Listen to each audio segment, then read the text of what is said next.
Hey, everybody. Welcome to the 15th episode of Piecing It Together, the podcast where we take a look at a new movie and try to figure out what other movies may have inspired it.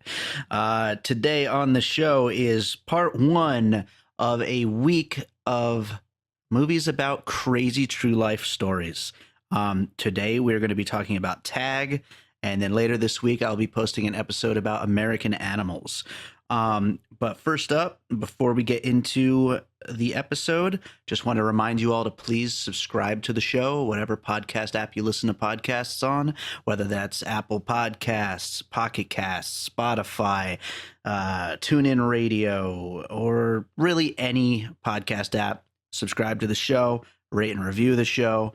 Check us out on Facebook and Twitter at PiecingPod, and get involved with the show. You can contact me directly at bydavidrosen@gmail.com, or you can tweet at us, or you could join our Facebook group, Piecing It Together, a movie discussion group where we've been having a lot of great conversations about all different kinds of movies, as well as continuing the conversations about the movies we talk about here on this show.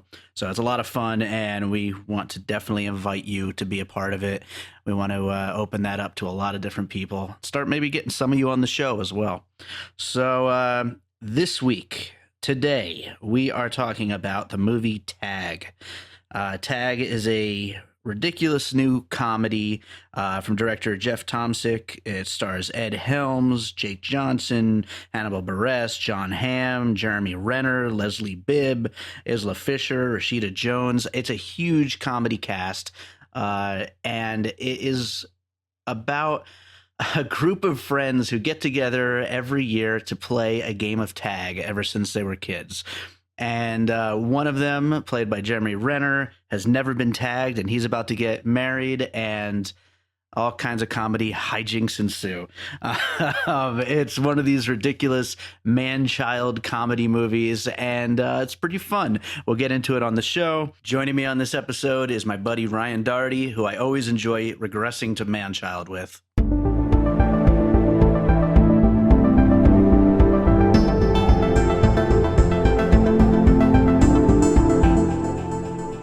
All right, so I've got with me today on the show again, Ryan Daugherty. And Ryan, how you doing, buddy? Hey, not too shabby. Good to be here. I think this is the earliest we've ever recorded an episode. This is way too early for me. I mean, 10 a.m. You've been up for a while, but this was like set the alarm for 9:59 kind of situation for me. I'm making this a big day. I'm recording a bunch of episodes. I'm cleaning the house. I got a lot to do today. I'm doing the same, actually. So I'm surrounded by like debris in my apartment right now that will eventually be cleaned. Nice. Yeah, my studio, one of these days it'll get there, but I don't know. Right now, there's a path to the chair. That's about it. But, fire safety is important. Maybe I'll post a picture in the episode notes or something. But yeah, we're doing today a movie that, quite frankly, I wasn't even going to see. But you said you were going to see it, and I was like, all right, maybe we'll do an episode on it since you're seeing it. And we'll get into it here. But the movie is Tag, and part of the reason I actually wanted to do this one was because I kind of felt bad because I made fun of it on a podcast recently. I made fun of the trailer, and I was like, oh, that's not me to be so negative and mean about a movie, you know? Was it the trailer that is just like the complete ripoff of the Sherlock Holmes thing? Yes, exactly. That was the only trailer I had seen going into the movie. Yeah, because I watched that trailer in the theater, and I was just like, is this funny? Like, you know? And I was just like, I just thought it was the worst trailer I'd seen like in a long time. And, the movie isn't as bad as the trailer made it out to be, as far as I'm concerned. It's not great, but I mean, we'll get into it as the episode goes on. But, it wasn't as bad as the trailer made it out to be. I appreciate you with the 900 movies a year you see. Seeing one that I said, hey, I'm going to see this. Should we do an episode on it? And I said, maybe. I mean, no, I've got like a Swedish art film right now to go see in theaters 5 times. I'm not going to go see Jon Hamm push Jake Johnson around because I'm too good for that. So I'd say let's jump right into this. Yeah. What do you have for your first puzzle piece for Tag? So I am going to start off with which one should I talk about first? I think I'm going to lead off with Key and Peele, the TV show.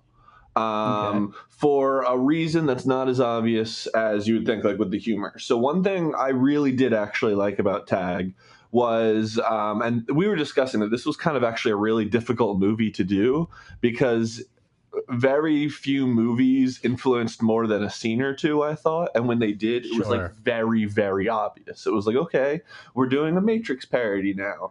But every time they did cut to like an homage to a specific type of movie, usually an action movie, they did a really good job of like mirroring the cinematography and the look of those things. Like whoever was like the director of photography and the regular director, like they committed together to like do that.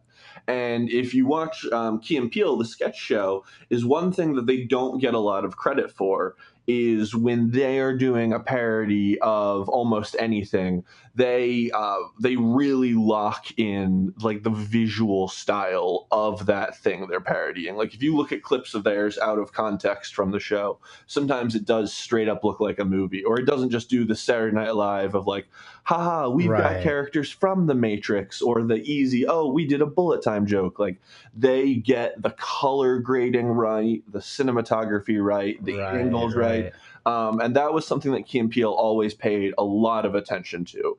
So I think spiritually, this whole movie kind of reminded me of that because it was almost like a series of sketches in that way of like, we're doing the Bourne movies now, so we're going to kind of do that camera style, and we're going to do, and you know, so it almost like I almost want to say like I almost debated citing like one of the Scary Movie movies or something like that. But like this is like because of the whole it's jumping from parody to parody. But I think Key and Peele specifically doing that is, I think, much more citing that as much more complimentary towards like the technical capacity of the movie and stuff like that. I wonder if this director, Jeff Tomsic, I wonder if he could pull off, we talked about this recently. I think it was on the Deadpool episode, a good modern parody, like a spoof movie. Because, you know, obviously, like you said, this guy does seem to have an eye for, you know, for doing things justice when it comes to parodying and not just being a cheap, you know, takeoff. That would be interesting to see, because you're right. Yeah, you do actually make a good point there with the Key and Peele, because they do take things to a step above the usual parody, and making things look like the source material. Yeah. And yeah, I think you're right. I think that they are doing that in this movie, in that it gives it a whole nother level. Whether or not the jokes lands necessarily is another story, but certainly the look of it, though, they're definitely taking it to a place that, you know, it probably wouldn't have gone with another director. No, like if like a Farrelly brother directed it or something like that. Because I remember reading like an AV Club article that was talking about how like a good thing about Key and Peele is if you like watch their sketches on mute, depending on the sketch, you might not even know you're watching sketch comedy. Like sometimes they really do just nail the visual style so well that you're like, oh, this must just be like a clip from a drama or something like that. So I definitely, there are moments that if you watched Tag out of context on mute, you would be like, oh my God, we just walked into a horror movie or something. Like, absolutely. We're watching like Hannibal Burress fight the Predator or something like that. Well, on the absolute other end of the spectrum, my first puzzle piece is actually the movie Grown Ups, the Adam Sandler, Happy Madison. I still haven't seen that one. Yeah, it's, you know, I haven't seen any modern Adam Sandler, to be honest. Yeah, I don't blame you necessarily, but I will say that Grown Ups, out of all of his recent output of the last 20 years or whatever, it's probably the better one, mainly because they're at least having fun with it. Yeah. And it's still dumb as shit. And it's still, you know, just a bunch of friends just getting together, going on a vacation together with a video camera, you know. But at least they're having fun with it. And also, as far as the story is concerned, which I would say Tag, they do seem to be having a lot of fun. Yeah. But as far as the story is concerned, I mean, it's basically the same thing, except for it's a bunch of kid games instead of just tag. It's them getting together and playing baseball and doing whatever other shit it is that people do when they go away for the summer. I don't know, because I don't have any friends, but but it's basically the same kind of setup of them all getting back together. Okay, we got to have the piecing it together summer camp where we all just get together and reenact the movie grown-ups at like did you do the like very stereotypical like Jewish summer camp thing when you were a kid and stuff? I did. I actually went to Jewish summer camp. There you go. For 6 years. I grew up in a very Jewish hometown, so like everyone went to summer camp besides me. And there was like a moment, like I was just like, God, this is, of all the reasons to convert, this is up there. Like to be able to have something to do during the sunny days when I'm schwitzing and things like that. Yeah. When I'm vetching about the heat. A little less good than your schwitzing, but that was still good. I love that. I love that idea. By the way, I'm just a little worried I'd end up being the Kevin James of that. Oh God. Yeah, I'm gonna watch all those. I'm probably gonna start with the Hotel Transylvania ones because at least those ones are like meant to be kids movies, and I think that's like directed by like the Dexter's Lab and Samurai Jack guy and stuff like that. So I'd feel like a little better about supporting my childhood while also like subsidizing like David Spade's cocaine habit or something like that. So what would your next puzzle piece be? Actually, so for a very similar reason for what you're talking about, I was trying to think of another good example of a show that was the whole like, because I really did feel like those guys grew up together in tag. Which I thought was a very good job. Like the way they talk, the shorthand, the way they do, like they'll like a great example was honestly the well, I punched him in the ass. Well, did you punch him in the asshole or did you punch him in the ass conversation? Which is such a dumb aside that wasn't necessarily funny, but it's very much the kind of thing that like real friends would be like, actually, we do have this one specific bylaw in our friendship. So I'm going to go with the TV show on FX, The League, because have you seen that show before? You know, I've never watched it. I'm not a sports guy, but I also think I would love it. It's got a lot of really rough episodes, but it's also got a lot of really high moments. And since that show is mostly improvised, you really get the feeling that the guys are just kind of hanging out, having fun. But most importantly, is the entire premise of that show is they are always going to extremes to get this trophy, which is the prize for winning their fantasy football league. And the trophy is like a shrine to a girl that they all had a crush on in middle school. And the trophy is like decorated with all these things that they had in like elementary school. And the minute you get these people together, they immediately become man children again and will like take things way too far. Like there are episodes where like they almost murder or kidnap someone because it'll help them win in their fantasy football league in some way. And just looking for examples of like, people who grew up together who then like go off and become mature adults, but the minute you put them together again, become like 12-year-olds and take things way too far. I feel like I got to go with The League for that. And I was trying to think of better examples. But it was also very appropriate because Leslie Bibb, who plays the Bridezilla in this movie, was by far the worst part of The League. And she teetered on being the worst part of this movie a few times. So that was also real quick. I had no idea who that woman playing the reporter character was. And about halfway through in my mind, I just decided that it was definitely Ivanka Trump taking a break because I don't really know what Ivanka Trump looks like, but I'm pretty sure she looks pretty much like that girl. So I just said like, yeah, this was a thing. Like, Daddy, you're president. Can you get me in a movie with Jon Hamm? And he's like, I'll see what I can do. And next thing you know, she's tagging along following it. Next thing you know, inappropriate touching, and then... Yep. I gotta admit, like, as far as things that would establish the mood for this movie, the scene where Jon Hamm goes, like, you didn't think of this, and throws the chair at the glass, and immediately bounces off and hits him in the face, I think that perfectly sets the tone for this movie. Of like, that was probably the best part of the movie, actually, now that you mention it. There was a really lot good of joke. like I'm not usually a physical humor kind of guy, and I'm not usually like a laughing because someone got hit in the balls kind of guy. But this movie had a lot of physical humor that I was dying laughing in theaters during this movie.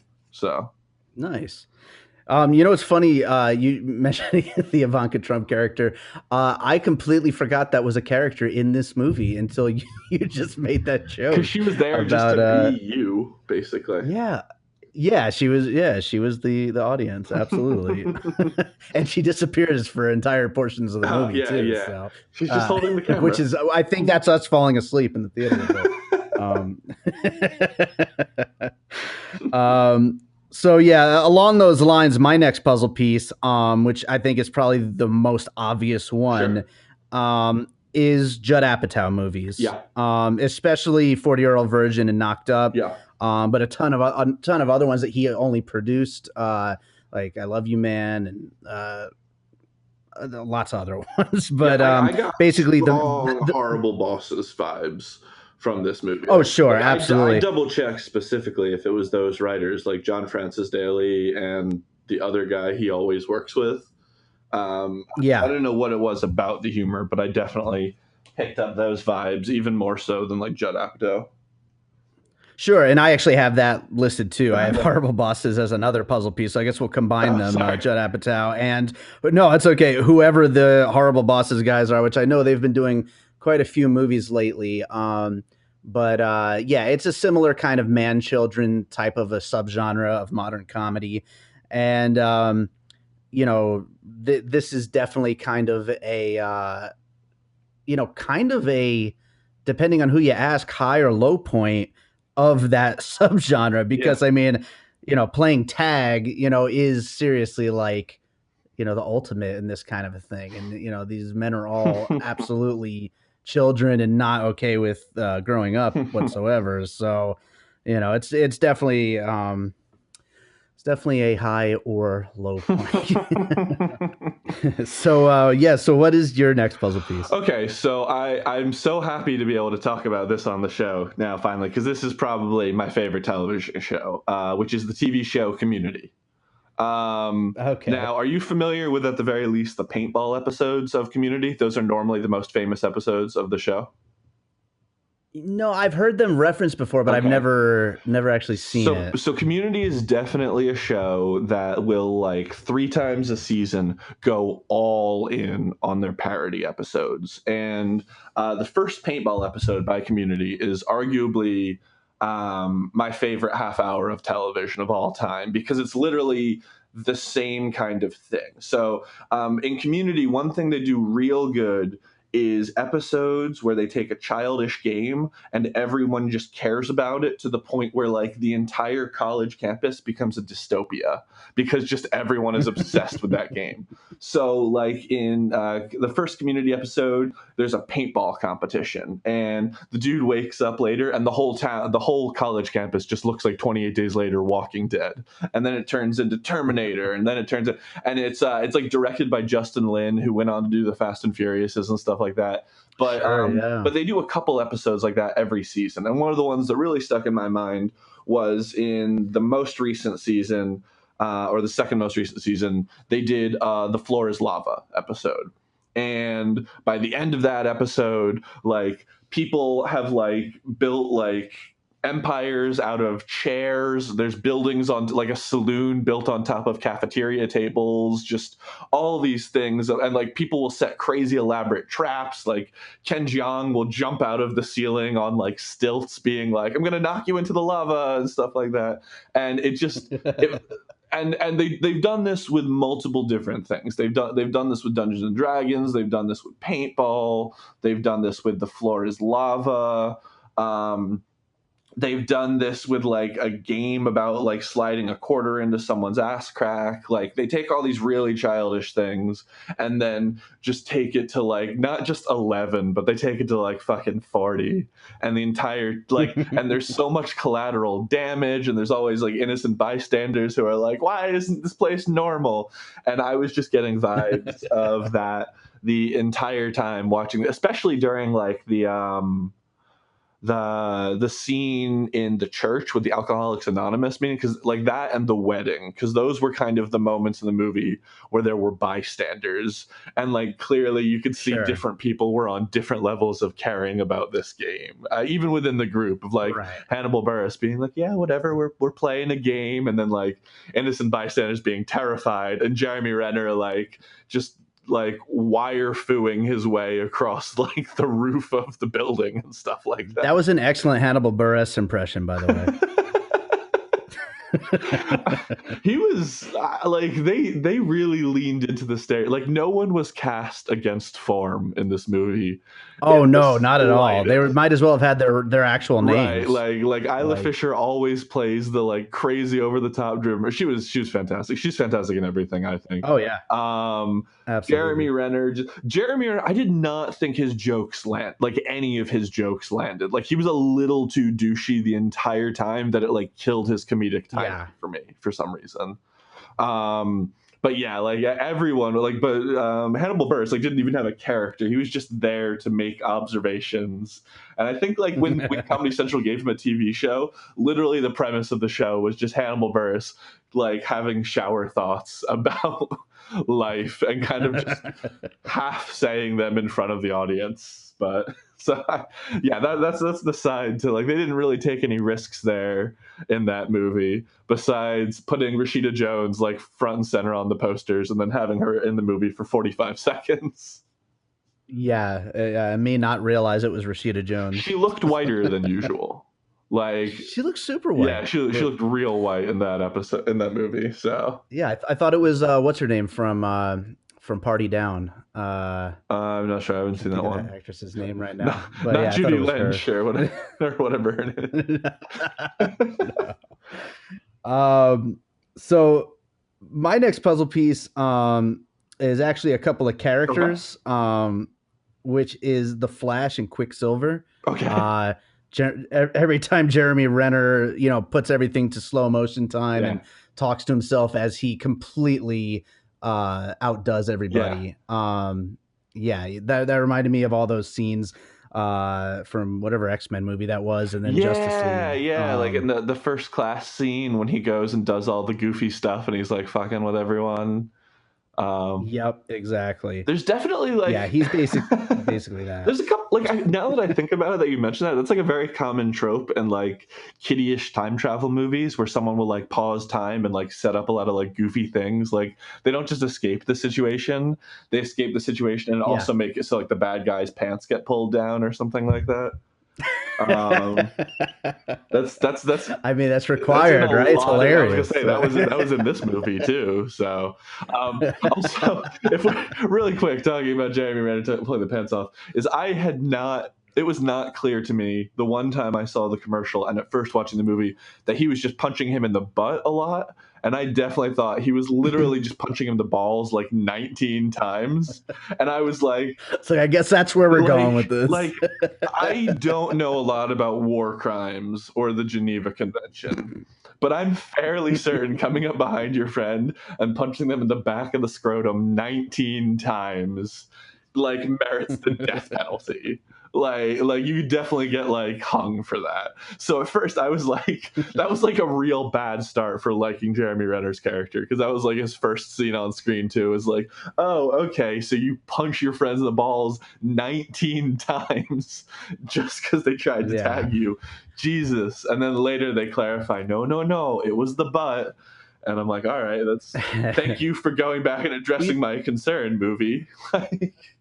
That's kind of one of the problems with the structure of this movie, and I'm about to do a second puzzle piece in a row here, just because it fits into the conversation. But Jeremy Renner's character, even though he's part of this group of friends, because he's so separated from them, it almost gives him like a bad guy vibe. And it's difficult because it makes it hard to like identify with these being friends. Yes. And they sort of touch on that at the end of the movie, but yeah, they do a little bit. Yeah.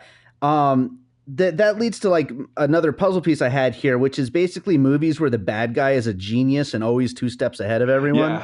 A few examples I had written down are Seven, Zodiac, The Usual Suspects, and The Dark Knight. Yeah, I was just thinking like Skyfall style or something like that.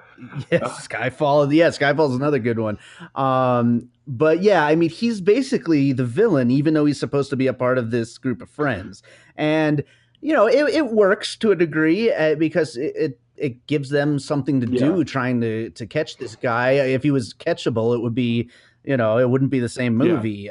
He needs to be completely uncatchable, but at the same time, it makes it hard to consider them a complete group of friends. It seems like he's just some other guy. That was definitely something that I thought was a double-edged sword for this movie. Was on one hand, I sort of loved how low stakes it was, and that there really was no true bad guy. And part of that made me, by the end of the movie, like it a lot more. While I was watching it, not so much, but like once it was all wrapped up and resolved. But another thing that like was really, I thought really didn't land was for like the 10 minutes where they tried to make his wife be the bad guy, Jeremy Renner's wife, like when they were like tearing into her for how bad the miscarriage was. And I was like, 7 minutes ago on camera, Isla Fisher was like, let's waterboard a human being. Like, I would absolutely say that waterboarding a human is worse than faking a miscarriage. I would say so. Yeah. So like they're all like, oh my God, how could she do this? This is disgusting. And in my head, I'm like, you guys should be thrilled. Like, no one's wife should be happy about a grown man playing a game like this. And your buddy just found a wife who was like set up a long con 3 days in advance with an emergency backup plan. Like, you should be right. That's like finding out that like, your D&D group, like someone in the group is getting married and it turns out the girl is like, oh, I play too. I'm going to DM for you guys now. And awesome. Here's like some new fancy gear to use or something. You should be thrilled. You shouldn't be mad that she's better at your fucking game than you are. Like, that almost makes it like one of those movies where like a girl joins the team and the girl is better than all the guys and the guys are just mad about that just because it's a girl being better and she's not, quote, in on it or something. But yeah, for about 10 minutes. Which does make sense a little bit because they are children, right. So There's actually a lot that this movie you can get away with by just hand waving that they're like regressing. And it's not necessarily a cheap excuse in this context. Right. I think it's like perfectly justified. Exactly. But yeah, it was that was a weird moment where they were like really trying to set her up as like the big bad guy for a few minutes. And then like it was great because the actress clearly did not acknowledge that, and like the script didn't either. Like, it almost felt like the script or the director, one of them wanted her to come across as more of a bad guy than the other one did. Because everyone's like, well, you said earlier that the movie is set up like a series of sketches, so it's almost like they're completely interconnected, and none of the outcomes of any of these sketches affect what happens in a future sketch. Right. As long as at the end of the sketch, Jeremy Renner is not tagged, then we go to the next set piece. You know what? Actually, it sort of reminds me of in a way. I'm just thinking about this now, but like, sort of talking about what you're talking about, where the villain knows everything, but specifically like movies where the bad guy is like globe-trotting and the villains kind of keep catching up to them. Sorry, the good guys keep catching up to them like 10 minutes later, because it was always a different set piece for the same thing. And in this movie, it's very constrained. All the set pieces are like different buildings in the same town, but like structurally, it's exactly the same as, James Bond lands in Beijing and they're like, all right, we think we know where he is in Beijing right now. And they go to the casino and the bad guy escapes. And then 20 minutes later, it's like, okay, we're in Belarus. We definitely know where the bad guy is in Belarus. And he keeps just like being like, haha. We could put down any Vin Diesel movie we could put down. Yeah. And then like Jeremy Renner is just like, surprise, I bought all of Belarus. Like, everyone in Belarus works for me. Suck a dick, Jon Hamm, and just flies away. Then punches him in the balls. Oh my God, no, that's a war crime. It has to be in the ass, but not in the asshole. That's a very, very important distinction. It was one of the amendments. So did you have any other puzzle pieces? I feel like from now, like we should probably do a rundown of some of the obvious ones. Like there was a lot of Guy Ritchie scenes, like especially like, you know, the scenes that were pure Sherlock Holmes, just him planning step by step what he's going to do and then do it.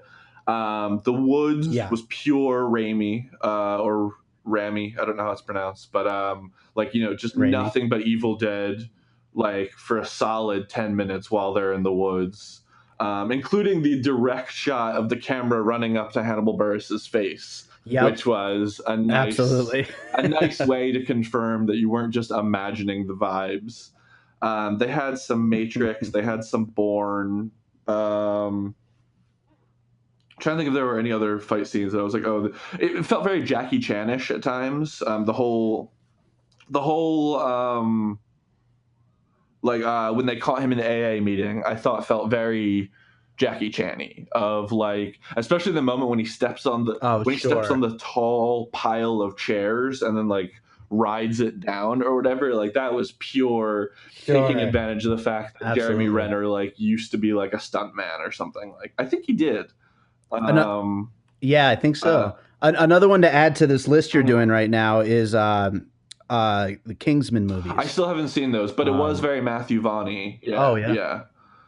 He's got a very I like Matthew Vaughn's style a bit more than Guy Ritchie's, but they're similar enough that I can usually kind of group them together.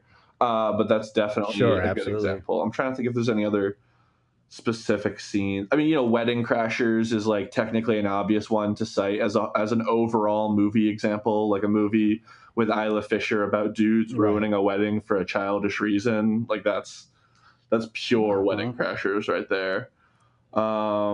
Absolutely. I don't know. This, like I said, this was a weird one for us. Like it is a weird one. We talked a lot before. Yeah, and I only had one other movie. I only had one other movie written down here, and that's actually just going with what you were just saying, and that's The Hangover. Yeah. More specifically though, because someone trying to get Ed Helms into another hit movie. I am not an Ed Helms the guy reason I had it in general. I thought he was fine in this movie, but I've never been super into him in general. But otherwise, like this was a rock star cast, especially on paper.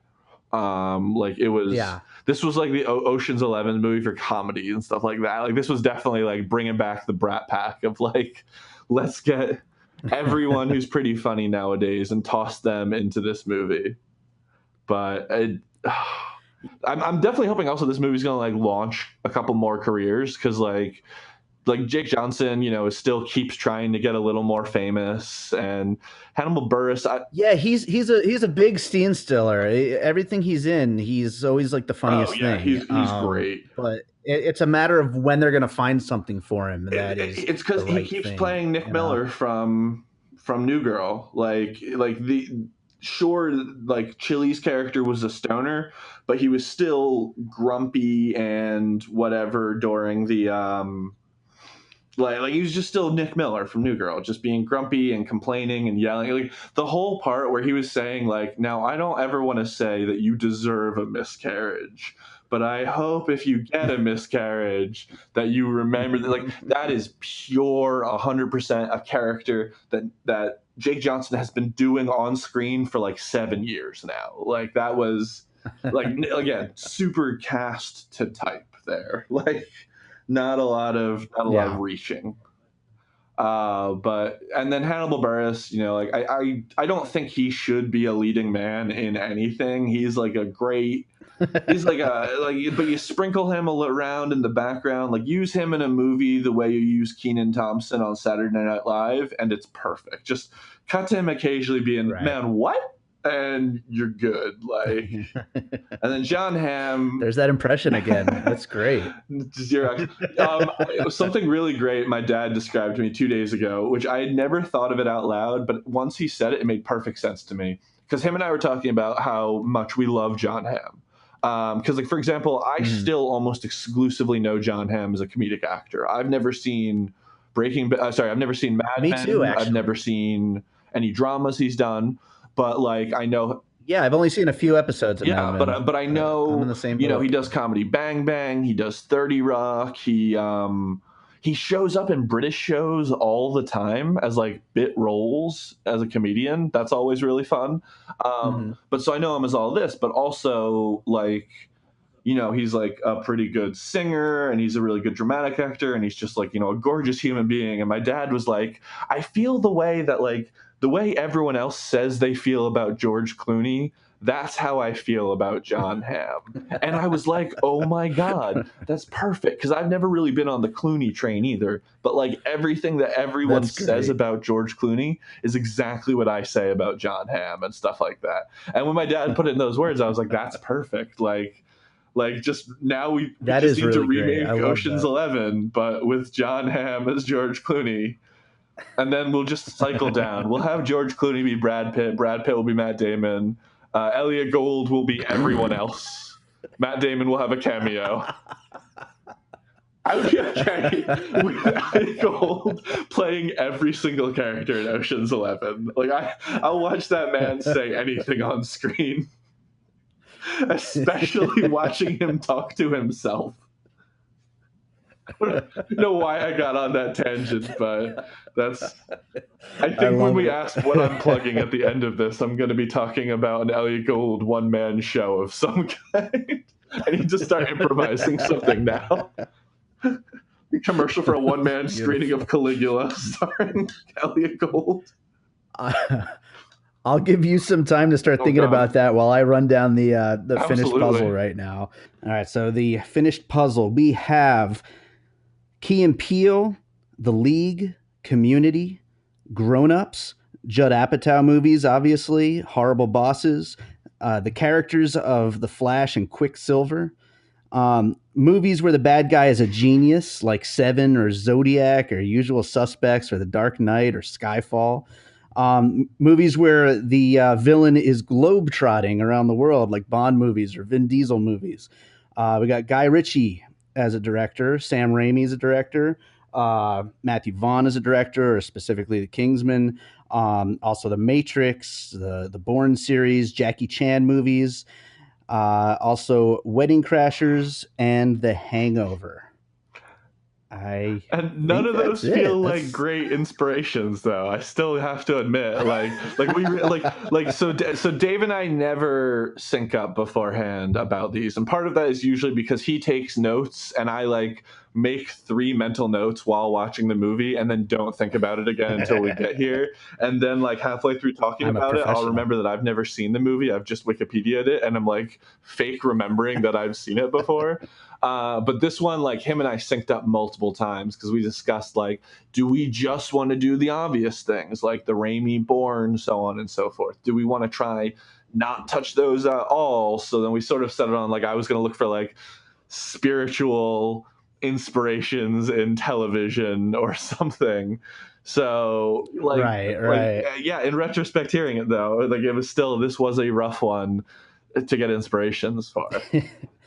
It's funny. This is actually, I'm going to be putting this up early in the week, and I'm planning on making this an inspired by a true story week on piecing it together. And the other movie I'm doing is American Animals, which are both inspired by really weird true stories, Tag and American Animals. But this being a true story, I was thinking, with American Animals, one thing about that movie is it does this thing where they actually involve the real people that did the thing. And in Tag, we get it at the end during the credits. We get some footage of the real people. I think Tag would have benefited from that device if they could have thought of that ahead of time and somehow incorporated the real people into it. I think it would have brought a lot of life to the movie. Yeah, because and this was a common complaint against the movie, is that tonally it wasn't positive what it was aiming for. The problem, that's a movie that I feel would have done really good being entirely cynical or entirely heartfelt. I would have been totally fine watching Tag be mostly a feel-good, non-cynical movie of just dudes pranking each other. Let's fucking throw Jackass on the list or something like that. I've never seen Jackass, but it seems like that's kind of in vain with it. But I've literally never seen any Jackass ever. Any of that Johnny Knoxville. I'm not like super into the whole like America's Funniest Home Videos thing and all that stuff. Right. Like, people being hit in the like usually doesn't make me laugh very much. But this movie, I did appreciate that did make me laugh at that quite a bit though. That would have been good. I really do like when movies then do show the real people during the credits and stuff like that. It's always a fun thing to get to like see and know what it is without having to go bring up Wikipedia on your walk to the car. It's good to get a little input beforehand. And I've been meaning to read that article anyway, but it was funny how much going into the movie I already knew a couple of the scenes that had happened in real life, like the funeral and stuff like that. But it was crazy to see that some of the weirder scenes from the movie actually did happen. Like the golf cart chase through the woods and like throwing golf balls as distractions. And then sure enough, they show video footage of, those guys just actually did that. And it made a lot more sense in real life that it was like 10 people. Because I feel like otherwise, like if in that moment where Jake Johnson's character opens the door and sees Ed Helms' wife, Isla Fisher, there, like how would you like it took him like 45 seconds to understand, oh, I'm about to be tagged. And I'm like, no, like your friends would never visit you in May unless they were going to tag you. Like the minute you open that door, I don't care how high you are, you should have immediately slammed the door and like locked yourself in your panic room. Yeah. What movie was that whole chase scene an homage to? It kept cutting to the face cam a lot. That seemed kind of Bourne-y, but the Bourne movies don't do that, right? I don't think they do the like stabilized camera. Sure. I'm not sure about that. I think End of Watch did that a little amount.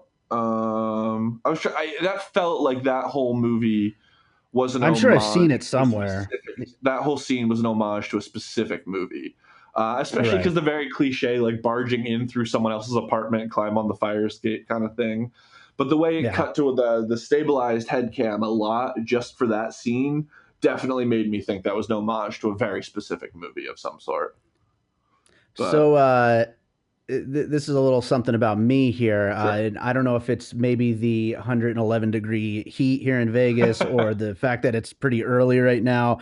But my brain must not be working exactly, because when I just brought up the whole thing about based on a true story and American Animals, that is something I planned on bringing up here in the episode towards the end of the episode. But that's not the thing my mouth was opening to say. Okay. It's weird. My brain went to a totally different note. You just immediately wanted to advertise another episode of this show because that's your base instinct was to sell out. I really was going to bring that up as we were closing up, but no, the thing that I was actually going to mention, God, my brain is just melting here. The thing I was going to mention, it was because you were talking about Ocean's 11. Yeah. And I saw Tag at the same day, back to back with Ocean's 8. Yeah. And I think it's funny that I saw two movies back to back that were so unbelievably surface level and would be so hard to do a piecing it together episode about. That was the transition I was going to make there, and so I'll just bring it up now. Yeah. But we obviously were able to come up with a whole bunch of stuff for Tag, and I'm sure we'd be able to for Ocean's 8 as well if we wanted to. But really, when it comes down to it, there wasn't a lot going on under the surface. That the movies are what they are. Plain and simple, inspired by their own genres, basically, and that's really what it comes down to. Absolutely. I mean, this was I feel like it's been a while since I've seen people in all the reviews mentioning the high conceptness of a blockbuster comedy movie, this was sort of supposed to be that. Right. I don't think this is on track to be super successful. No. which is weird because like I haven't seen Game Night, which I know you've seen, and I'm pretty sure Game Night is by the Horrible Bosses guys. I'm pretty sure that is a job. Okay. Yeah. Also, weirdly enough, the reason I didn't see Game Night is because the only commercial I saw, I genuinely couldn't tell if it was a comedy or if it was like one of those commercials where they were just being funny in the first half, because the second half of the commercial was nothing but like action and intrigue. So I really didn't know if it was like how sometimes horror movies, like the first half of the commercial will be very, very lighthearted. And then it's like, psych, no, you're in a horror movie. So I didn't even realize the only reason I thought Game Night might actually be a comedy was because Jason Bateman was in it. Like I literally avoided it because I didn't know the genre and I didn't want to see it if it wasn't a comedy. And I didn't care enough to like Google the genre of the movie. It's actually really funny. It does follow a lot of horror beats and it's got a lot of scares and stuff, but it all just adds to the comedy and like the uncomfortableness of it. It was really a fun. Yeah, because I got the feeling that I don't know how similar the movies actually are, but I got the feeling that this was supposed to be the next Game Night, which is not like a juggernaut movie, but like a semi-cynical, semi-kids having fun kind of R-rated horror movie. Comedy movie. We're back into our Hereditary review all of a sudden. So that movie did pretty well. So it looks like Tag is not going to do as well as Game Night did. Which is a shame. I actually, at the end of the day, I really enjoyed Tag. Like, I feel like almost every moment of the movie could have been better. Like almost every joke, I felt like you could tweak this a little, like 10%, and it would land significantly better. And it was weird, like it was so consistent that I feel like it has to have been on purpose, like that was just the style the dude was going for. But yeah, I know you thought it was better than you were expecting walking into it. But you really didn't want to see it at all. I had a lot of fun. It was definitely one I was glad I saw in theaters because the audience was laughing quite a bit. And, I don't give enough credit to seeing comedy movies in crowded theaters. I don't do that very often anymore. And I forget how fun it can be to be surrounded by a bunch of people. It can be very fun. And like, I think that's one of the reasons why the physical comedy hit with me is because like, even if like a dude getting hit by a log is like, whatever, 500 people laughing at a dude getting hit by a log and me part of it, suddenly it's a lot more fun to enjoy. And I think that's sort of the moral of the story of Tag as well. You just stop being an adult sometimes and lay back and have some stupid fun. So I did enjoy that quite a bit. Like that was a good thing that movie did for me. So I know we didn't necessarily do the like, well, what did you think of the movie part there? But I'm definitely going to say I enjoyed it quite a bit. And I think you should see it, especially if you like some of the actors or characters in it. Jon Hamm, if you're hearing this, please give me a call. We'll work something out. I assume he listens to this podcast. Oh yeah, absolutely. I haven't followed your download numbers in a while, but I can only assume they're in the like 7 digits by now, and that Jon Hamm is definitely one of them. So of course, no one else, just him. Like not even that like a bunch of famous people. It's like just Jon Hamm and a bunch of like your work friends. Like. Yeah, that's the tagline of the show. Jon Hamm's favorite podcast. You just gotta get him to say it once. We just gotta start tweeting at him asking if we can like get a pull quote from him. You know what? I'm gonna do that. I'm gonna do that immediately after this episode goes up. By the way.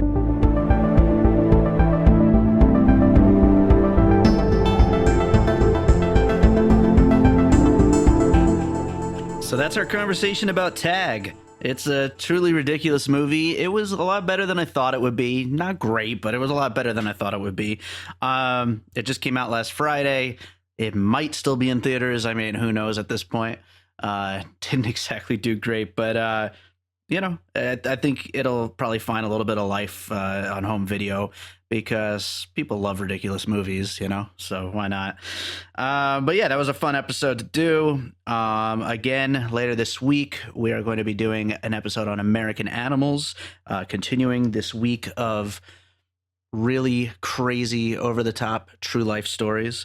So make sure you are subscribed to Piecing It Together. You can subscribe on any podcast app pretty much. If there's a podcast app you like to listen on that you don't see us on, please let us know so that way we can make sure we get added to it. But we are on Apple Podcasts, Pocket Casts, Spotify, TuneIn Radio, Stitcher, Google Podcasts, which is a new thing. We're pretty much everywhere. And you can connect with us on Facebook, Twitter, Instagram. It's at PiecingPod. So definitely make sure to do that. Get in touch with us and join our Facebook group, Piecing It Together, a movie discussion group. And we definitely want to know what you're thinking of the show, so please send us some feedback. You can email me directly at bydavidrosen@gmail.com, or just tweet at me, or tweet at the show, or come right in that group and comment and let us know what you're thinking. We want to get some more feedback from you guys, and we really appreciate you all out there listening. Leave us a rating and review on iTunes if you get a chance. And other than that, listen to the other shows on the All Points West Network, Bird Road and Entre Dos. And we'll be back later this week with another episode. Thanks for listening. Oh, and one more thing before I forget. Normally, when I talk about my music career on this show, I'm only going to be talking about my real music, my composing for films, my instrumental music albums that I put out under my own name, David Rosen. But this week I put out something kind of special. My buddy Demise and I, we have a comedy rap group called Demise and D-Rocks. Most of you know about that already, but if you don't know about it, now you do. And there's a bunch of other comedy rap out there that I'm a part of as well. But Demise and D-Rocks, we just decided to put out a special one-off single that we made the day after the president announced the Space Force program. And the single is called Space Force Anthem. It's a truly ridiculous song, and I made a little music video to go along with it that's on YouTube. And since that's the new thing, I figured I might as well play it here on the show. So, yeah, this is a little different from everything else I usually play, but enjoy. Set a course for the stars. The whole universe is ours. We own everything from our backyards to Mars. We are Americans, so it all belongs to us, of course. You know who we be. We be the motherfucking Space Force. Stars, the whole universe is ours. We own everything from our backyards to Mars. We are Americans, so it all belongs to us, of course. You know who we be. We be the motherfucking Space Force. We are the few, the brave, the out of this world, yo, and we stay rocking shit until it's time for our furlough. Dropping bombs on anyone who tries to fuck around. We don't care if you're blue or green or scaly or even brown. We bringing freedom to the universe, don't care if they want it. We be smashing into planets like asteroids and comets, and you know we sending laser beams right through your cranium. We gonna blow up everything and take all of your unobtainium. The stars, the whole universe is ours. We own everything from our backyards to Mars. We are Americans, so it all belongs to us, of course. You know who we be. We be the motherfucking Space Force. Stars, the whole universe is ours. We own everything from our backyards to Mars. We are Americans, so it all belongs to us, of course. You know who we be. We be the motherfucking Space Force. George Lucas told us this would happen one day. We're here to say today's a day. It's gonna be great, yo, I can't wait. It's our fate. It's about time the president put laser cannon shooting, Mach speed racing, space cruisers in the budget. Fuck it, I'll enlist in the Space Force and I'ma love it. I'm about to tell my boss to take this job and fucking shove it. I'ma fight for the Republic with a Wookiee as my wingman, doing his Wookiee thing, man. Demising pilot of the galactical flying V-Man. For the stars, the whole universe is ours. We own everything from our backyards to Mars. We are Americans, so it all belongs to us, of course. You know who we be. We be the motherfucking Space Force. Stars, the whole universe is ours. We own everything from our backyards to Mars. We are Americans, so it all belongs to us, of course. You know who we be. We be the motherfucking Space Force.